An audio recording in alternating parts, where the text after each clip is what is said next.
Hi, this is Pastor Brian with another family Easter devotional from this book, Why Easter? And today's reading comes from Matthew chapter 26, verses 31 to 35.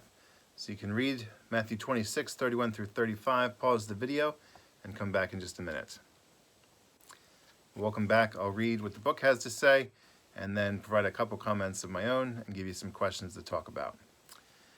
When a shepherd sees a wolf coming, he warns his sheep with a loud whistle so they will run to safety. Just as a wolf comes to destroy sheep, the enemy of God, Satan, comes to attack God's children. Jesus knew that Satan was going to tempt his friends to sin in a way they had never known before, and he warned them of this danger. Peter was a strong man. His body was strong from his hard work as a fisherman. Then his spirit became strong from being with Jesus. He learned about love from following Jesus, even when it was hard to do. Jesus considered Peter one of his closest friends and a leader among the disciples.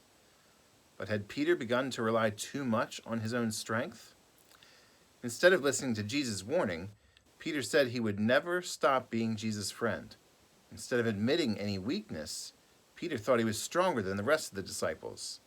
Instead of asking for Jesus' help, he thought he could overcome temptation on his own. Peter did not realize he had already fallen into sin because of the pride in his heart. Jesus wanted Peter to learn to call out for his help when tempted by Satan to do something wrong. With time, Peter would learn how to rely on Jesus for this kind of strength that overcomes temptation. Peter had never felt more pain in his heart than when he sinned against Jesus, and Peter never felt more joy than when he received Jesus' forgiveness. And the one sentence takeaway here is, Jesus' forgiveness gives joy and strength to overcome temptation. Let me show you the picture here from the book. Jesus talking with Peter there. And a couple quick comments before we get to questions. First, I like how they started off by saying, giving the analogy of a shepherd warning the sheep. And Jesus has called himself the good shepherd. And so that's what we have here. We have a shepherd talking to the disciples, his sheep, and warning them about danger or temptation that's about to come. And so when you think of what Peter does, and he says, "No, I will never fall away," like Jesus said that they would all fall away, that's kind of like imagining a sheep talking back to the shepherd and saying, "No, there's no danger coming." Well, that seems kind of silly for Peter to do, but we have the whole Bible, where God has told us about what life is like and places that we'll be tempted and how we may be tempted, and very often we don't listen there either. And kids, I know that is a struggle with mom and dad when they tell you to do something. Often it's for your safety, and sometimes we don't want to listen. It's the same kind of thing. We get into trouble just like Peter did here. The other thing is, if you want to read about what Peter learned and how to turn to Jesus when we are tempted, you can read 1 Peter chapter 5, especially verses 4 through 11.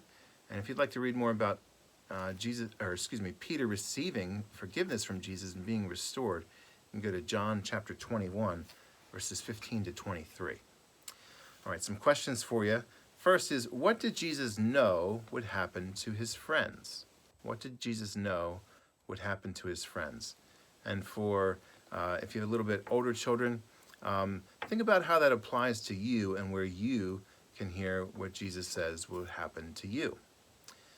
Second, what are ways that Satan tempts people to sin? And I think that one can stand on its own with older children. You just go a little bit deeper into ways that Satan will tempt us. And then third, what have you learned about turning away from temptation? And you can look at 1 Peter 5.